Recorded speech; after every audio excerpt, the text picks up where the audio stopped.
Welcome to today's webinar on heart failure in primary care, brought to you by the Office of Lifelong Learning and Physician Learning Program in collaboration with the Mazankowski Alberta Heart Institute and the Edmonton Southside Primary Care Network.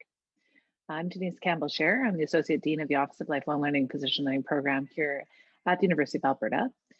The Office of Lifelong Learning is committed to providing the latest information, advice, and resources to support the continued educational needs of healthcare professionals. For tonight, we do acknowledge that we are on the traditional territories across Canada of the many First Nations, Métis, and Inuit whose footsteps have marked these lands for centuries. So we're very pleased this evening to have Dr. Justin Ezekowitz here to present. Justin is a cardiologist at the University of Alberta Hospital and the Mazankowski Alberta Heart Institute. He's a professor of medicine in the Division of Cardiology and director of the University of Alberta Cardiovascular Research Institute and co-director of the Canadian VIGOUR Centre at the University of Alberta. His research and clinical focus is on heart failure and is involved in numerous clinical trials as a site investigator and serves on the steering for executive committee for several multi-center international trials. We'll also introduce Anne Como, who'll be joining us on the panel after the formal presentation. So Anne Como is the clinical director of the Edmonton Southside Primary Care Network. She also practices as a nurse practitioner at the Grey Nuns Valley Medicine Centre with a focus on chronic disease management and cardiovascular risk reduction. Prior to transitioning to primary care, Anne worked for several years ago as an NP in cardiology at the University of Alberta Hospital, from which we stole her. Anne is also a member of the Provincial Heart Failure Working Group of the Cardiovascular Health and Stroke Strategic Clinical Network. With that, Justin, I'm going to turn it over to you. So thanks, Denise, and thanks also Anne and the PLP program for allowing me to present about heart failure, which is, of course, what I do all day and love doing. So happy that you are spending your evening, or if it's later, or your daytime on a treadmill with me. So I'll talk a little bit about the updates in heart failure of what's happened in the last few years, and we'll try to get some practical information out of the wealth of evidence and research that's come forward over the last number of years. Here are some of my disclosures of financial support. I would just highlight that they're also available online at the cvc.ca. If you're really interested, you can go through those in detail.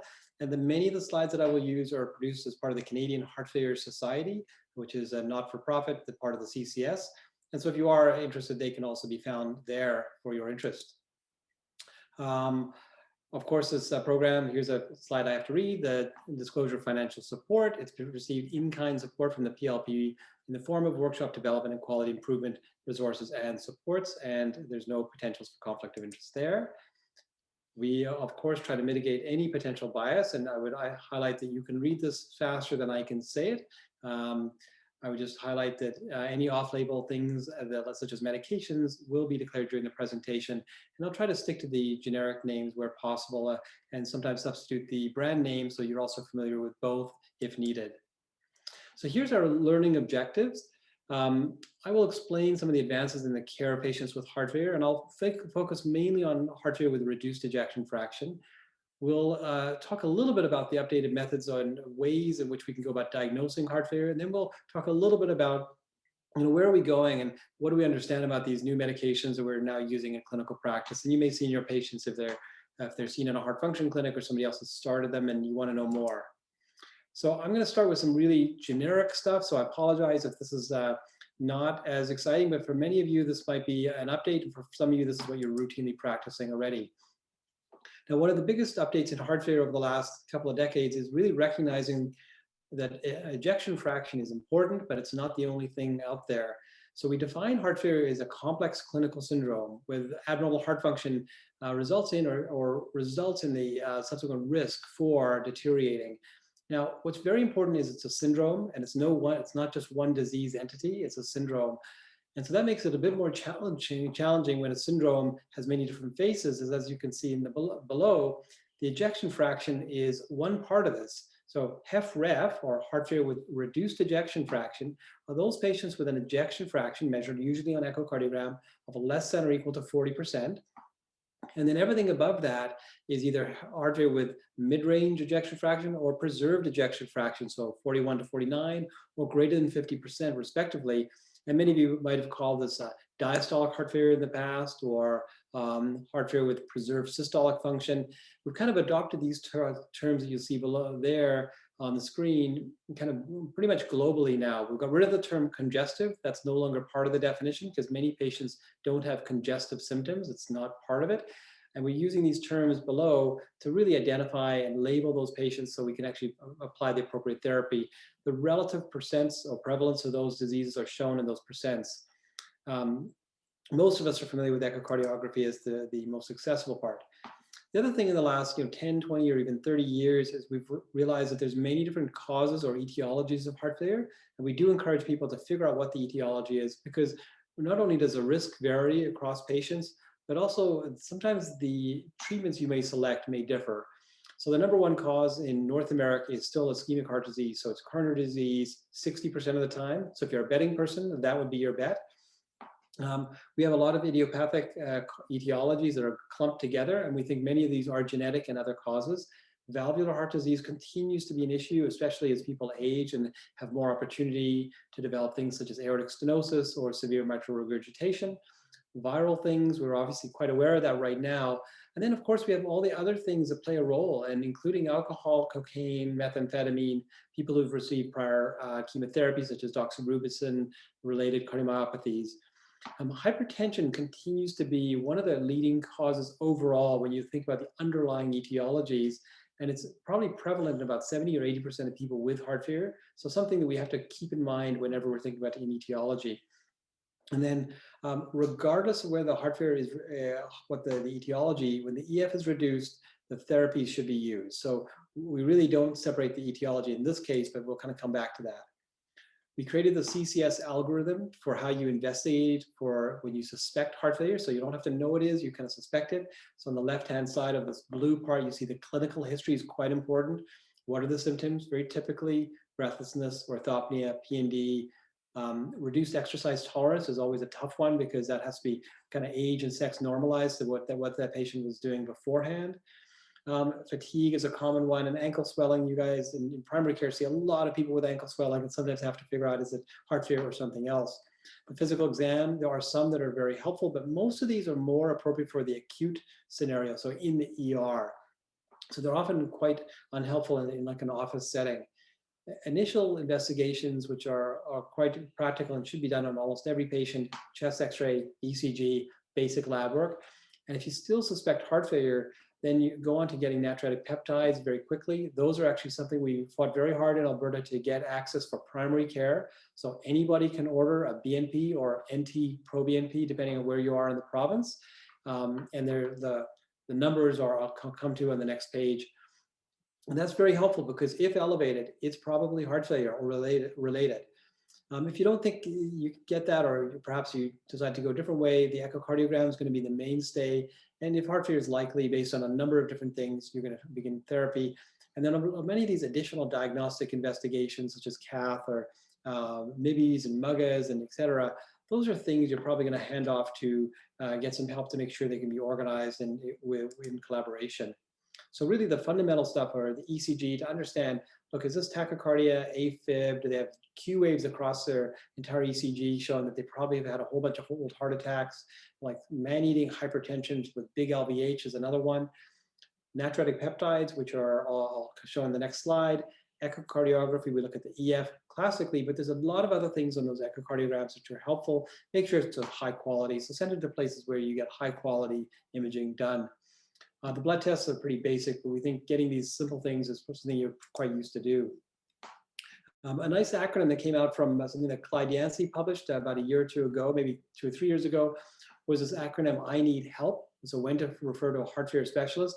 It's kind of an interesting one, and I think inherently we probably know these things. If somebody's on IV inotropes, well, that's a hospital-based thing, but the rest of these are commonly seen in hospital, but sometimes seen also in the outpatient setting, such as an ejection fraction less than 35%, greater than 1 hospitalization, or you're trying to get rid of that lower extremity edema, just can't quite get there, or the blood pressure is low and you're not quite comfortable up titrating or using medications in the same ways that a heart function clinic may. So this is kind of a nice acronym. I've never remembered each one of these, so if you don't, that's okay. Here's the natriuretic peptides levels, and these are also on the printout of when they come across your desk from Netcare or from wherever you get your lab results. Just showing you that you can actually have a very high negative prognostic value of BNP or natriuretic peptides. So it's excellent for ruling out a disease. So that's fantastic and very helpful. And when it's elevated, you get a likelihood in this. There's a lot of studies looking at the likelihoods when it's elevated. I won't go through each number, but they're very helpful even in at low levels. There's a nice trial using primary care physicians where they tested the use of natriuretic peptides versus not for the additional value in primary care, and it was actually it was beneficial to use natriuretic peptides. Not a surprise, but that's a reference I can share if you're interested. Many people should be referred on for expert care. So when should they be seen? Well, in the green bar, it's people with just chronic heart failure, disease management, NYHA class 2, or maybe no symptoms, but some management. They should be seen within 12 weeks by a specialist or additional person, ideally within 6. And then as you go over to the right, you can see the risk and urgency goes up. And many of those things are things that would concern everybody who's listening to this. And you'd say, maybe go to the ER because these things are worrying me, or see the specialist right away. So these are just published in the Canadian guidelines. I just highlight them to say that you can sometimes wait a little longer, that's okay. And then situational, the context does matter. The things we look at every visit, how's the patient doing from a symptoms perspective? What's their NYHA class? NYHA class 1 means absolutely no symptoms, not kind of light symptoms. So NYHA class 2, quality of life.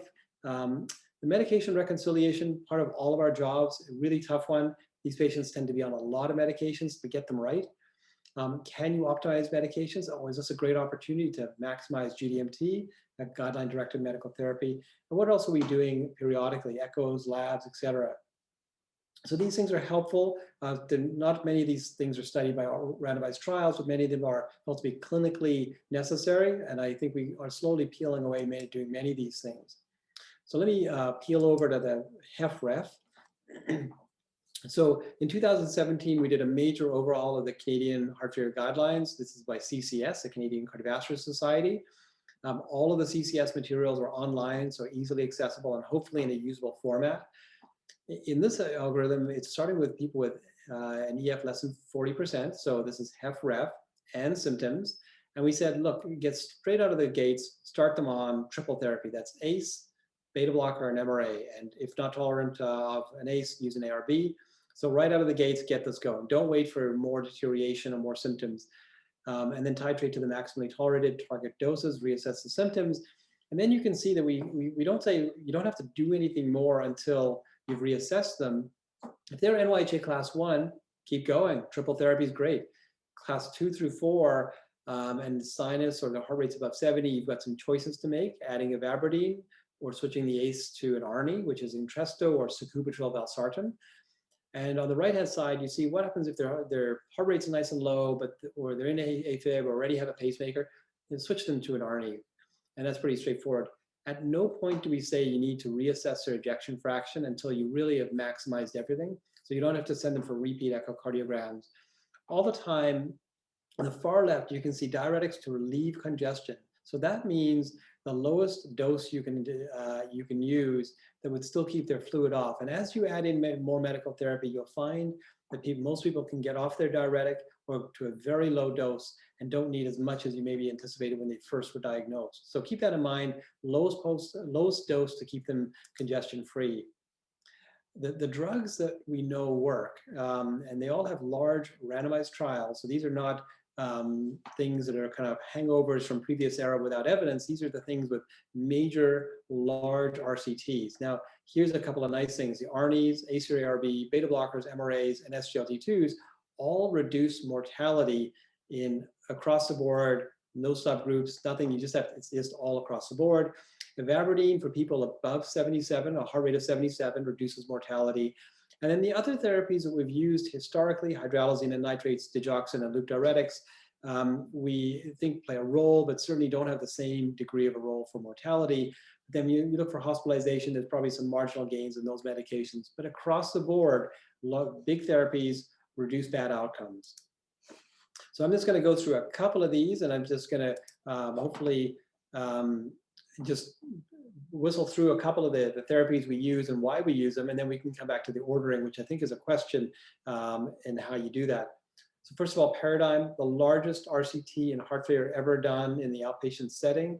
So bigger than all the ACE inhibitor trials, showed that LCZ 696, now known as sacubitril/valsartan or Entresto, beat out enalapril at very hefty doses for primary endpoint of things that the current state-of-the-art primary endpoint, which is cardiovascular death or heart failure hospitalization. So no question that's beat out an ACE inhibitor, which is a premium blend ACE inhibitor.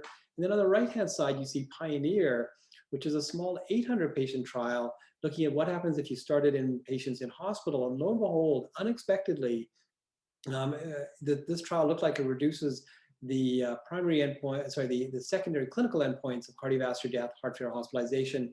And that's happening at about 8 weeks on, and as early as 1 month on after starting.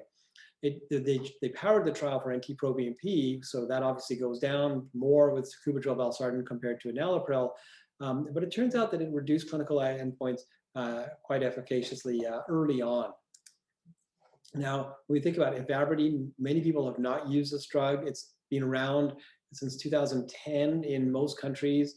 Canada was a late player to the game, and we only have had it for a couple of years now. So really, when you look across the board, about 15% of people with heart failure with HFrEF qualify for this medication. The trial criteria were greater than 70 beats per minute to get into the trial on a maximally tolerated beta blocker. And in that setting, it's the number needed to treat of anywhere between 17 and 20, and I'll come back to that depending on the outcome. But it is a drug that has an effect, and certainly is a drug we added routinely in clinical practice in the heart function clinic in that appropriately selected patient. It's also quite a nice choice in people without a blood pressure, really a lot of blood pressure to work with. So people with bad COPD or people with a blood pressure in the 80s or 90s you're concerned about, because it does not have any effect on blood pressure at all. And in fact, for most people, the blood pressure does go up. DAPA-HF, this is about 1.5 years old now. It came out and with a quite striking result. Dapagliflozin, good old-fashioned, used to be a diabetes drug, now is a cardiovascular drug. Beat out placebo on top of excellent medical therapy for cardiovascular death, heart failure hospitalization, or urgent heart failure visit, quite importantly. And when we looked at it, it looks like it also reduces cardiovascular death, all-cause mortality, and all these composites and different ways to look at it. Very robust, large trial, just over 4,000 patients, and presented in 2019. Not to be outdone, empagliflozin has also got a large trial I'll show you in a minute. One thing I'd like to highlight in the subgroups of DAPA-HF is that pretty much across the board, this medication worked, including those patients without diabetes, which was about half the trial. It worked well in people with a bad GFR as well as a good GFR, and on top of our standard therapies. So we really are excited that we could add this in. Empagliflozin, just this last August, presented their results. EMPEROR reduced. Same trial design on top of excellent medical therapy. Empagliflozin beat out placebo, the same primary endpoint. So almost like a redo. On the right-hand side is something that's quite important from a health economics as well as a patient perspective, which is, can you reduce the first time I'm hospitalized, or if I'm hospitalized again and again? So recurrent heart failure hospitalizations, and it did so quite resoundingly. So we updated our Canadian guidelines after the DAPA trial. So this represents early 2020, before the EMPEROR reduced trial. We effectively said, in people who have diabetes and HFrEF, start using an SGLT2 such as dapagliflozin. That's like no question.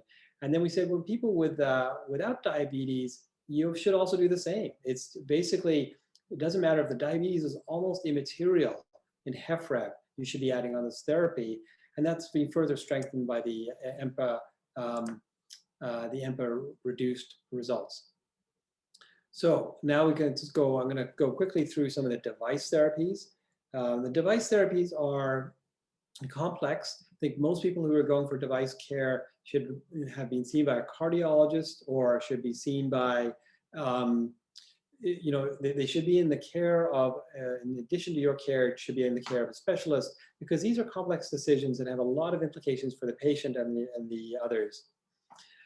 So on the left-hand side, ICDs, so defibrillators. Good old-fashioned defibrillators been around since the 1980s. Scott Heft showed that in patients with low EF, less than 35%, they beat out placebo or amiodarone for reducing all-cause death. And on the right-hand side, CRT without a defibrillator also beat out the control arm, which is best medical therapy. So you don't need the defibrillator part for many of these things and these outcomes, but they're certainly now a combined box. So CRT works, ICDs work. So we generally, CRT we reserve for people with the low EF, as you've seen before, and a broad QRS, most often left bundle branch block. The people who get the best benefit are the broader the QRS, the wider the left bundle or the wider the right bundle, they get more benefit. Right bundles don't tend to get the same amount of benefit. People with atrial fibrillation don't tend to get the same amount of benefit, mostly because they're not pacing the same amount. So you have to be pacing 98% of the time. So we often use strategies to mitigate that and often select patients very carefully for these.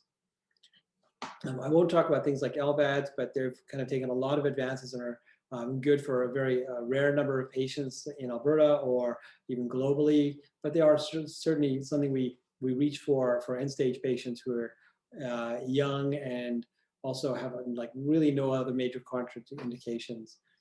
Bypass surgery also reduces bad outcomes, and we kind of think about those things in a package. You know, what else are you going to offer?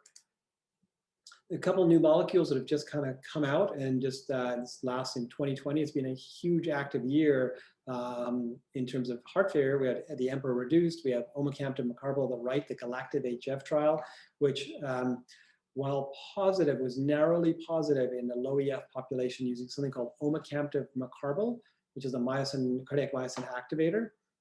And on the left-hand side, you see vericiguat, which changes the SGC activity. So that's the same area where nitrates work. And Victoria was also a positive trial for cardiovascular death and heart failure hospitalization. The guidelines have not yet given a kind of a recommendation around these. So I'm happy to answer questions on these, but I'll stick to the stuff that's available. Neither of these drugs are available yet. They're not approved by Health Canada yet. So when you look at this cumulative impact of evidence-based therapy, now many people say, well, we should be deprescribing, which for many areas of medicine, that's very important. In heart failure, we need to be actively prescribing. And the reason is that the additive therapies, each of these layers was tested on top of each other, that if you add in all four therapies, your relative risk reduction is about 73%, your absolute reduction is about 25%, and the number needed to treat is about 4 people. So if you do all these steps, you're going to reduce mortality by just treating the next 4 people, like with all of this stuff. Now, that's quite remarkable, given that many of you might have practiced in an era where there's no effective therapies, and ACE inhibitors in 1990 comes along to first ones to really reduce mortality. So this has come a long way. So we want to put away our therapeutic nihilism and really think about what we can do for patients. So to put this in perspective of therapies you're already using, so on the far left, metoprolol XL. So you'll often notice we're using bisoprolol instead because it's got a different, it's evidence-based. So you got beta blockers in the blue. In the red, you got eplerenone, which is an MRA similar to spironolactone, sacubitril valsartan, then DAPA, EMPA, and then omecamtiv, and then finally vericiguat. I've just drawn the line at 20 for the number needed to treat for the primary endpoint of CVD, heart failure hospitalization. And you can see they're generally the same because the trials are designed in that way. But overall, I think you look at the annualized number needed to treat, it's pretty powerful considering the other therapies we have and the severity of the disease. So I'm going to now kind of go through HFpEF relatively quickly. I'm trying to be quick with my comments. We have time for lots of questions. Now, HFpEF is the bane of our existence. And the reason is our patients are symptomatic and they are struggling. And the therapies we've tried have not seemingly worked, or have they? And so let's talk a little bit about HFpEF. I will tell you, every time I'm asked to give a talk on HFpEF, I do get like a little bit of a shudder because I feel like I can't really tell you anything new about this. So when we think about HFpEF, we think about what aggravates heart failure. So what is it that really stimulates somebody to show up to the ER or to your office? And these are the things on the left-hand side in the red: hypertension or pressure overload, volume overload, a high heart rate, such as atrial fibrillation, ischemia, uncontrolled diabetes, which I think we see a lot of in the clinical in practice, and new onset anemia, chronic kidney disease, so worsening renal function can do this, or progressive infiltrative or inflammatory diseases, such as that they might have on a different organ system. The classic theory about the stiff heart muscle is one part of that, but it's certainly not the only part. There's a lot of peripheral effects of HFpEF. There's a lot of electrical effects, neurohormonal effects. And so this whole idea of a stiff ventricle is part of it, but not the only thing. It's also one of the reasons why we've moved away from an echocardiography diastolic dysfunction diagnosis to just like the EF is preserved, but they have heart failure. So what is it? So the ways we think about managing people and helping them become less symptomatic are controlling hypertension, addressing valvular disease. So that's things like aortic stenosis is a classic one. Managing their fluids, so people who are certainly in a hospital right after a big surgery, they're getting dumped fluids. People are just dumping fluids in. They often get 3-4 liters, and they can't manage that because of the way their heart functions. Tachycardia related to atrial fibrillation is quite important. Diabetes is probably an important player. We're just not quite certain on how to fit that into the paradigm. Treating iron deficiency and other concomitant diseases, then ruling out other things that could be playing a role. So here's a couple of the trials that were done in this area in HFpEF, all with some subtly different inclusion criteria, some other issues around their endpoints and timing and co-therapy, you name it. But on the far left, upper left, you'll see the charm preserved trial. Now this was using candesartan in people with an ejection fraction over 40%. In the red line, you can see that candesartan did beat out placebo. It's not statistically significant, but most people would think that this was in fact probably a positive trial because they changed their clinical outpoint, their endpoint, some way through the trial, and had they not, it would have been a positive trial. Candesartan might be the standard of care now. So many of us do consider candesartan as something we would consider. Then, but below that is I preserved using irbesartan, and there is absolutely no difference in the outcomes of these patients, irbesartan versus placebo. The top right-hand side, Paragon using sacubitril/valsartan versus valsartan, and this narrowly missed its primary endpoint, so it's a neutral trial overall. But you can see that this looks like it might have had an impact, and in fact, the FDA has kind of ruled that it's probably worth licensing for in a certain kind of paradigm where definition that they might get a label for that. Hard to say if that'll come through or not, but I think we need to pay attention to that space, that it may have some effect. And then on the bottom right is a TopCat trial, which is inherently a positive trial in the Americas. It's a drug that worked very efficiently in people enrolled in the North and South America, but did not work in Eastern Europe and Russia. And that was mostly because they were not taking the drug when they looked at serial metabolites. And so it's almost like there's two trials, one of a placebo versus placebo and one of Spiro versus placebo. And Spiro is probably pretty good in HFpEF. So we do recommend it, even though it's got a light recommendation. And here are the hazard ratios with their p-values. And you can say it's not overwhelmingly robust, but it's certainly something you can do when you start to think of what else can I add in and how can I do that. So then people have looked very carefully at what about this whole thing about the ejection fraction? Is it 40? Is it 50%? And what should we think about? So I just have you focus in on the left-hand side. As the ejection fraction, top left from the TopCat study, as the ejection fraction climbed, it looks like the treatment effect was lower for the primary. It was okay for heart failure hospitalization. And like it's a complex picture because we know it works in HFrEF, but why doesn't it work and where does that cutoff happen? So people have done the same thing in Paragon, and it looks like around 55% and 55% for women and 60% for men, it stops working, as in it's no longer effective as a primary endpoint for reducing outcomes. These are all hypothesis generating, but to show you that it's a bit complex once there's a preserved ejection fraction. So people have been very wary about making any leaps to prescribing a lot of sacubitril/valsartan in that setting, although TopCat we feel much more comfortable with because of the drug. And one of the reasons may be indeed because we're not looking at all the same thing.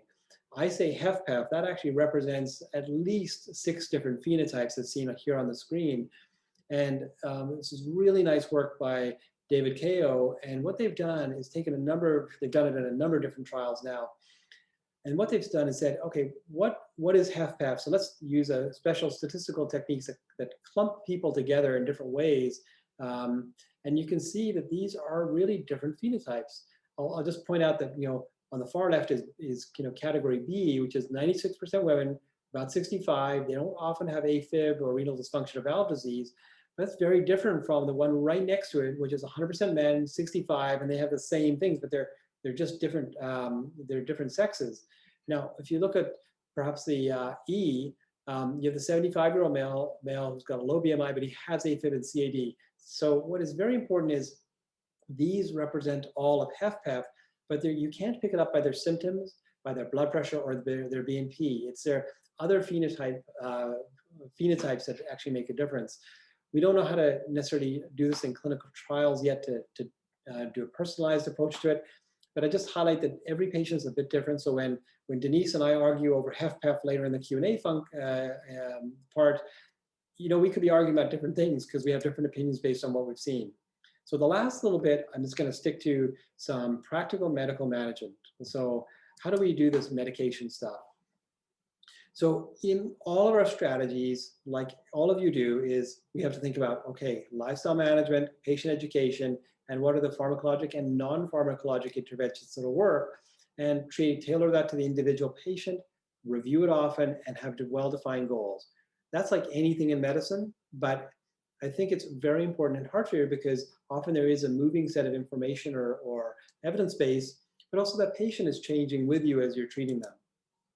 So here's a couple of things with sacubitril/valsartan, and these slides are helpful because there's a lot of things to do, but in fact, many of these are things you do already. The way I treat sacubitril/valsartan is, if I've ever used an ACE inhibitor, it's exactly the same way I would treat an ACE inhibitor. Periodically check potassium and creatinine. If the blood pressure is lower, unless you're comfortable like I am with the blood pressures that are in the double digits, you may not feel as comfortable. You have to have this like little washout period between an ACE inhibitor and sacubitril/valsartan. So often we'll say your last dose of an ACE inhibitor is on a Friday, and on Monday you're starting this new drug. And that's really helpful because that just tells you they've got a free weekend of no ACE inhibitor, and that gives you that extra cushion.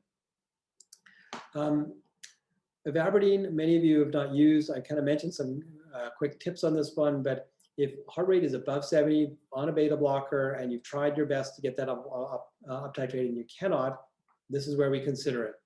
So if they're much older, over 75, we consider it a lower starting dose, but we often start at 5 as well in the clinic. You do a 12-lead ECG because heart rates as measured in the clinic can be pretty variable, so we have to just make sure we know what we're treating. We often say that you should be cautious with symptomatic hypotension, but there's no effect on blood pressure, so it's really only if you're worried about something else. You don't want to throw another drug into the mix. And certainly if people have a low heart rate, there's no additional value of reducing their heart rate to zero. That's not good. SGLT2s, everybody here probably uses it in clinical practice on a daily basis. I would say that the most important factors I would say is we really don't care what the A1C is. No offense to diabetologists. It's a cardiovascular drug now. We've taken it over. If people are euvolemic, cut their loop diuretics, the Lasix dose in half. That's a nice way to do it. That's pretty straightforward. We generally use it in all patients with an eGFR above 30. Now, with the DAPA-CKD and other data coming out, we really will use it in patients who have a lower eGFR. We expect the GFR to drop a little bit after starting it. So in essence, don't check for a creatinine in the first month because it's not going to matter and you're not going to change care. You're going to keep them on that drug and it's eventually going to normalize. And that's what the DAPA-CKD gave us a lot of comfort in, and sort of a number of other trials in the SGLT2 space. But it is a drug that we think about the sick day management package. You put that one on your sick day management package. And the GMIs is really straightforward in management, the genital mycotic infections, but they're very infrequent, but they're there. So about 1 in 100 patients will have one. It's probably not much higher than that if it's looked at carefully. Here's the SADMANS thing.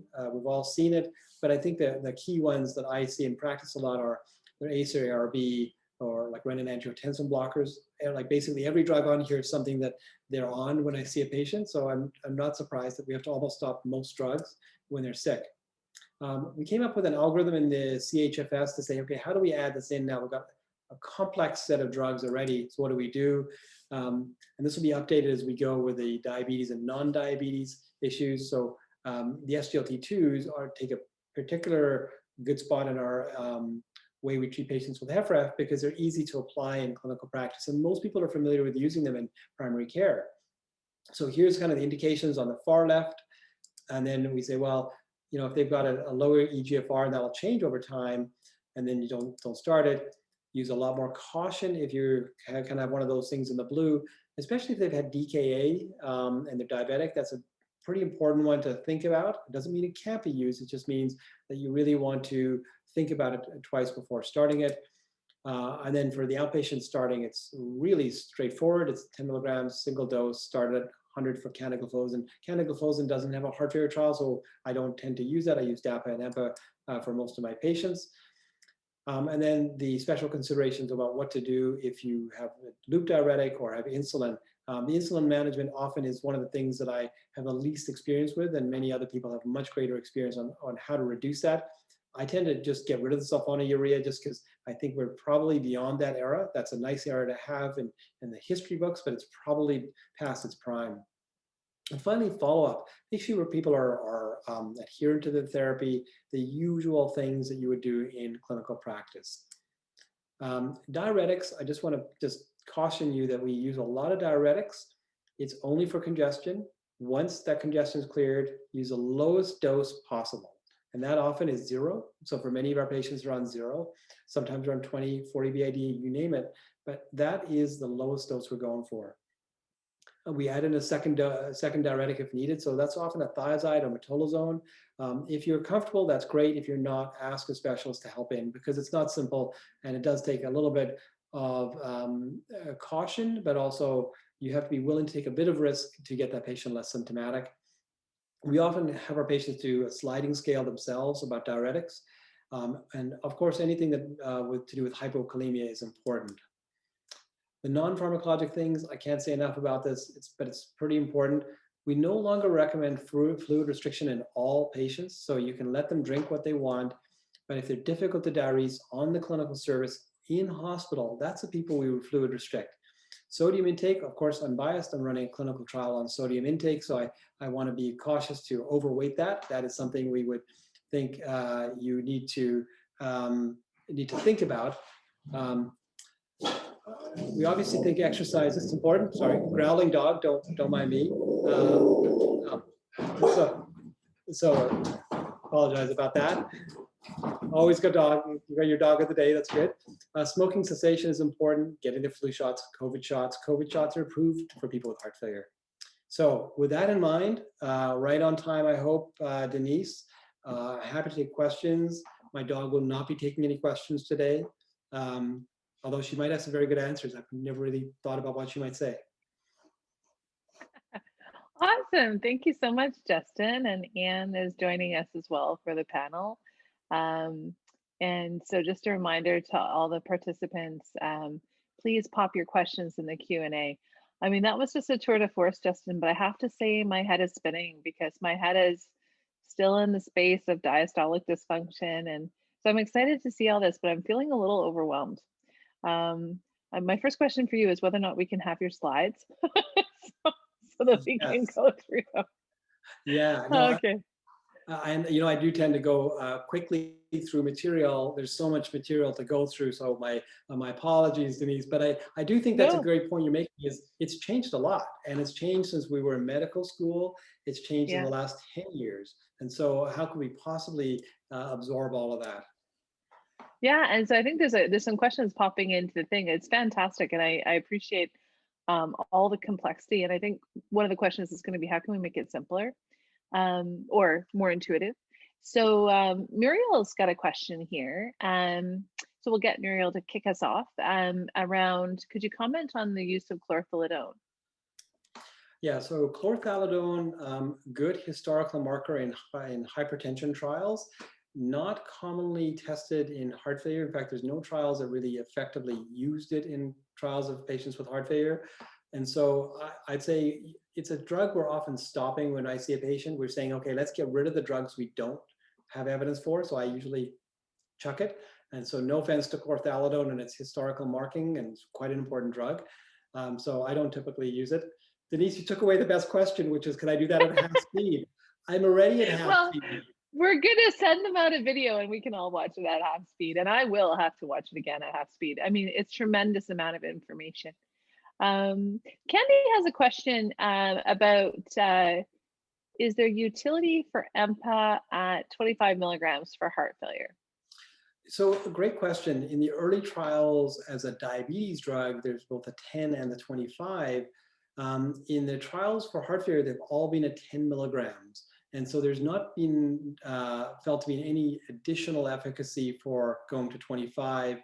And in fact, it may be that the side, like with any drug, the more of a drug is not always better. Sometimes you start to get all the risk for side effects. We certainly don't know that for 25 in heart failure. So it's just the 10 milligram was tested, and that's where we're sticking. Mm-hmm. Actually, a follow-on question I have for you for that was whether or not with the preserved ejection fraction folks, whether anybody had studied EMPA in that group. Yeah, so you can kind of watch the space. Don't watch this video too late because, in fact, the large trials using dapagliflozin and empagliflozin and other gliflozins with preserved EF are going to come out, if not, we're in 2021, so 2022-ish. We will know the answer to that question because they're very large RCTs testing that exact question as how far does the spectrum work? Now, we actually have some early clues in some other trials that maybe they work as well and maybe they don't. So we are not betting on this one until we see it. This is not a slam dunk. I'd say we designed a trial in this area, and I'd say it's a complicated area because of those phenotypes that I was showing you. We wish it was simpler. That's interesting. So Lucas has a question and has been patient and is wondering about what order you would recommend starting GDMT in both the acute and chronic setting. Sure. So great question. That's one of the hotter topics in terms of what do we do tomorrow when I go into practice. Usually, I'd say we put it in a gigantic vat and we ask a patient to drink it, just all four or all three. That actually doesn't work because, in fact, patients tolerate different drugs based on their different protoplasm, what they bring to the table. So what we often start with is we look at what they've been on. Many patients have been on an ACE inhibitor for hypertension or something, and often we can quickly switch that to sacubitril/valsartan because they already have a diagnosis. But we're generally reaching for the renin-angiotensin blocker plus the beta blocker early, certainly in the chronic setting, and adding in the MRA if we feel comfortable, and the SGLT2 if we feel comfortable. Now, the order of that can vary on their tolerance and how quickly you can see them again. So one of the questions is, we often ask the question, how long does it take you to get to triple therapy before we had quadruple, so before triple therapy? And the answer is about 6 to 12 months, if ever. And because many people can't see their patients again and again every week or every 2 weeks. And so what we often say is, okay, well, start them on at least 2 drugs when you start, and then up-titrate those 2 over the series of weeks. Then add in the next 2 when you can, because you know how often may depend a lot on the patient's tolerance or other factors. So in the hospital setting, you have a ton of control. So I could start those in over 4 days. They can be maximally tolerated very quickly with some risk, but you're observing the patient, so you're taking that risk up front. In the outpatient, it's a lot harder. And so I usually start with an ACE and a beta blocker because those 2 things are foundational. The MRA is really well tolerated, but the renal function has to be watched. And I want to get that ACE inhibitor up faster. So there's no one answer to that question. So sometimes the last part, and we can touch on is, if they have rapid AFib, it's easy. Start with the beta blocker first and get that out of the way. If they have kind of borderline renal function, well, you're going to do everything you can to avoid drugs that may alter that while you up-titrate stuff. But if they're young and healthy otherwise, you're just going to be shotgunning everything in as fast as you can. Mhm. So that's my Okay. non-answer, And Denise. that sounds good. And Anthony's actually asking if you can just stop sharing your screen while we go to Not the a next one. problem. Um, so Sherry has a question about whether you ever treat heart failure to a target BNP. So she's giving an example of patient presents with elevated BNP over 1,000, but is on RA. Would you treat until the patient feels better or have a target BNP? Nice question. RA, I assume means room air. Is that what you go with? I was wondering about, I'm not sure what RA Maybe it stands is. for. I was Either way, thinking research assistant, but yeah. All right, it's not rheumatoid arthritis. So one of the nice parts is BNPs are great for risk, but they often are disconnected to the patient's scenario. So an individual can have a BNP of 1,000 or 10,000, and they may look the same, two different people. So people have tested in clinical trials targeting a 30% drop, targeting a 50% drop, or a certain drop, and those trials have been generally directionally favor the intervention, but not convincingly on an individual trial. So we don't tend to target that unless we know the individual's BNP before they got sick, when they got sick, and then you can say 30% is a great target. In the guided trial, which we were part of in Canada, a big kind of stance in, we were targeting less than 1,000 NT-proBNP, so that's about 4,000 for lack of a better number in BNP terms. And that was not a positive trial. It didn't show that in the outpatient world it made a difference. So I think the jury is out. And Sherry has a follow-on question for that, which is, other than for the diagnosis of CHF, is there really any other utility of a BNP? Does it actually tell you something about severity or whether the patient's poorly controlled? Yeah, so it's great for diagnosis. It's fantastic for prognosis. So in any model we ever build for risk prediction, BNP or NT-proBNP are in it. It's one of the most powerful markers we have in heart failure. And it turns out that in all cardiac disease, it's the same. And it turns out in non-cardiac disease, it's very powerful. So in COPD, you pick the disease, it's a marker for badness, the higher it is. In perioperative settings, it's been very predictive of negative or bad outcomes, cardiovascular events, even in people who look otherwise healthy. So it's a very powerful prognostic marker. And in terms of the severity, we've tried to decouple that because it's not always linked to severity, it's linked to that individual's risk. And those two aren't always the same issues. Okay. And Debbie, thank you for asking this question. So I'm now confused about fluid restriction, also Justin. So Debbie's asking, how do you and when do you decide to fluid restrict, and what kind of parameters do you use? Great. Well, the answer is you don't need to fluid restrict. That's the easy answer. So the rare events where you need to fluid restrict are in hospital, where you're having difficulty diuresing an individual, so they're actually hard to get fluid off. And the other scenario where we often see it with hyponatremia with SIADH and heart failure, where you're struggling because of the volume issues there. But in the majority of patients, even in small RCTs, there's no difference in clinical outcomes on fluid restriction. So what used to be kind of the gold standard, oh, you got to put them on fluid restriction, that is not held to be true. There's a nice renal trial showing that drinking 8 glasses of water versus less or more doesn't make a difference. I think we kind of had that because in the 1800s, that's all you had. And people have just continued to teach that. So when I do fluid restrict, I will tell you it's less than 2 liters per day. It is not 1,500 or 1,000 or 800. That's like cruel and inhuman punishment for an individual. So I think we have to back off a lot on the fluid restriction. Excellent. And Jessica's asking, are SGLT2s improved for use in preserved ejection fraction in Canada in non-diabetics? Short answer, no. It's actually very difficult to get that patient on an SGLT2 because they don't even fit HFrEF, where there are some compassionate programs that exist for that scenario. So I think that's a kind of hold the space type of question. Well, and I was actually going to ask you a follow-up question for that, Justin, around coverage. So you mentioned some of the new medications and also the use of EMPA and things. Are these uniformly covered?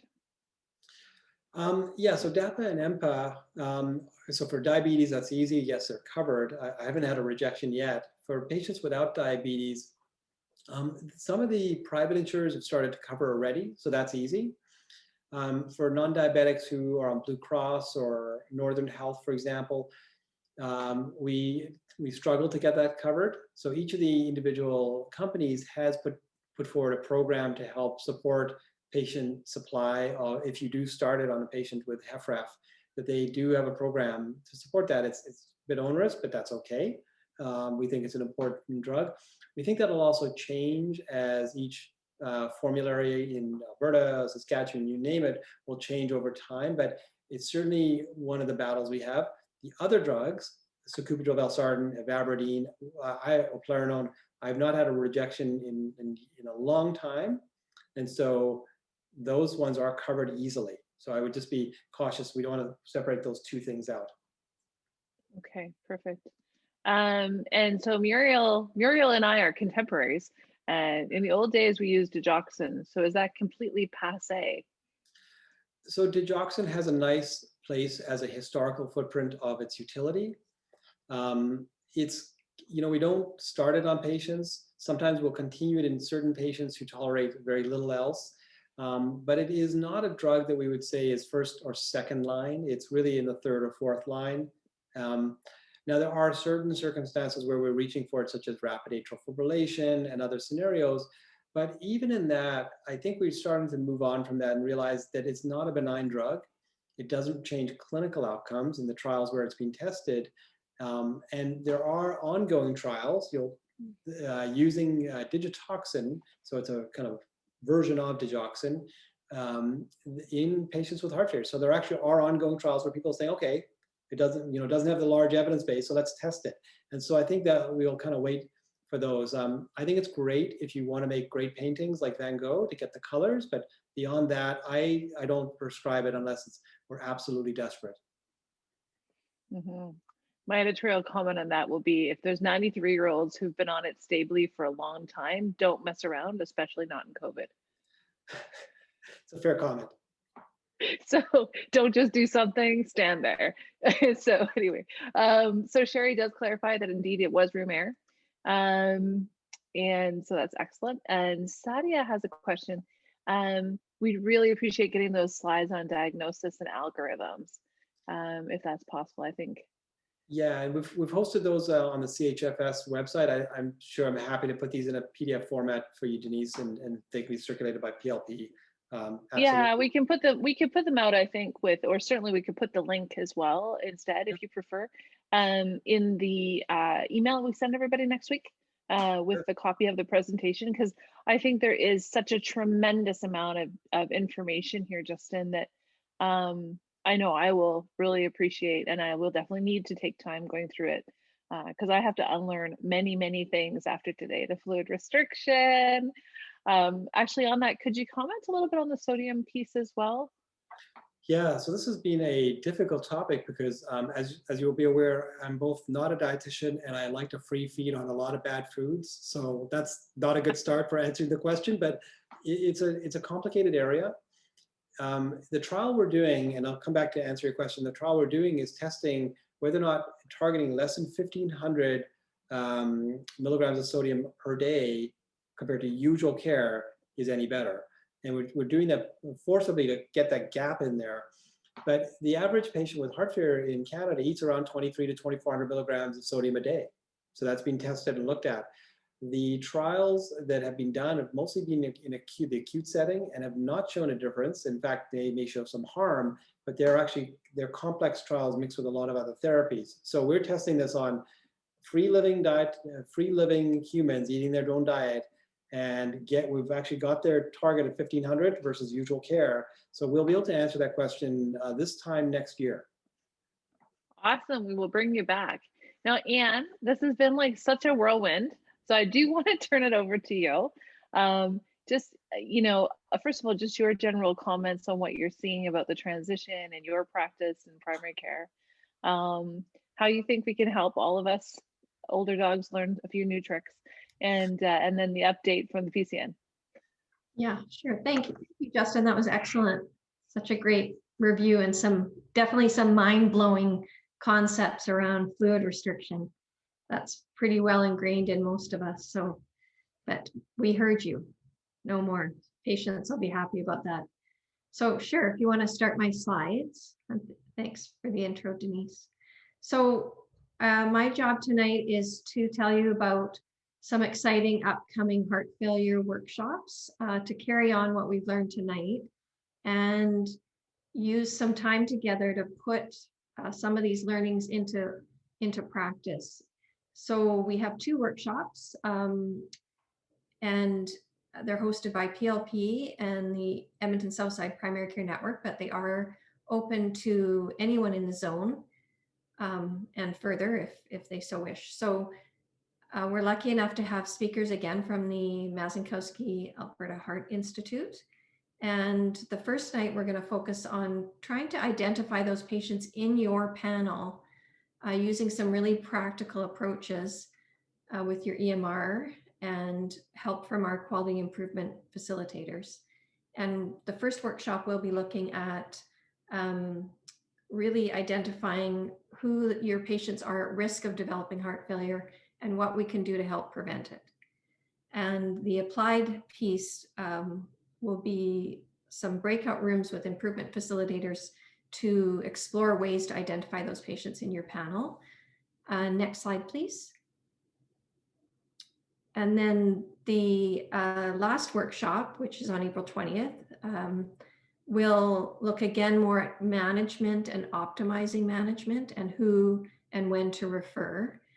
And again, we'll have that applied learning piece, which really is, to me, very exciting because it's great to learn all these wonderful new concepts from Justin and other experts, but it's really taking those next steps to apply it into our practice that are going to make that difference. So in this workshop, we'll get more information around optimizing the management piece, particularly with HFrEF, as we're calling it, reduced ejection fraction heart failure.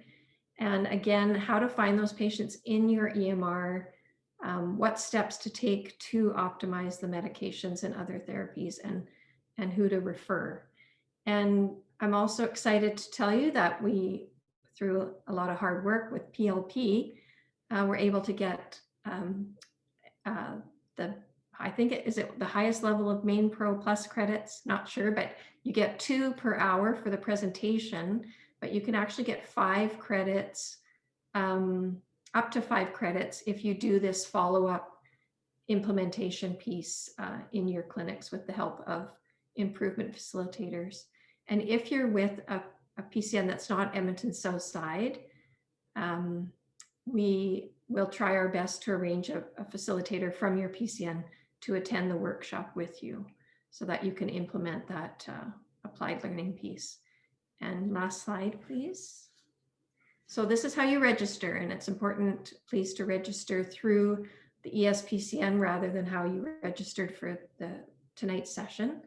You don't have to attend both sessions. You can attend one or other or both. And yeah, this is the information for signing up. So hope to see some of you attend those follow-up sessions. Thanks. Thanks, Denise. Thanks, and we should totally send that out as well with the emails next week, just so everyone has that at the ready, because I think there's so many new things here that having that improvement facilitator piece and the follow-on part, I think will be super helpful. So Justin, thanks a million, and thanks so much for coming out. This has been just tremendous. And thanks so much to all the attendees for taking time. We had so many, I know, other things to do with our evening. You could go out, could do all sorts of things, minus 40. So, but it's just super to have everybody here, and we'll really look forward to those follow-on sessions. So thanks again. It's exciting to finally see it happen. Like, this was supposed to happen like pre-COVID, so it's like I'm so excited. I was so excited that we're actually doing it. And thanks, Nandini, too, for all of your excellent hard work in the background and work with all the colleagues at the PCN and the MAS about making this happen in the background. So thanks to everybody. And have a great evening, everyone. Directly on time. Excellent. Thanks. Thanks, everybody.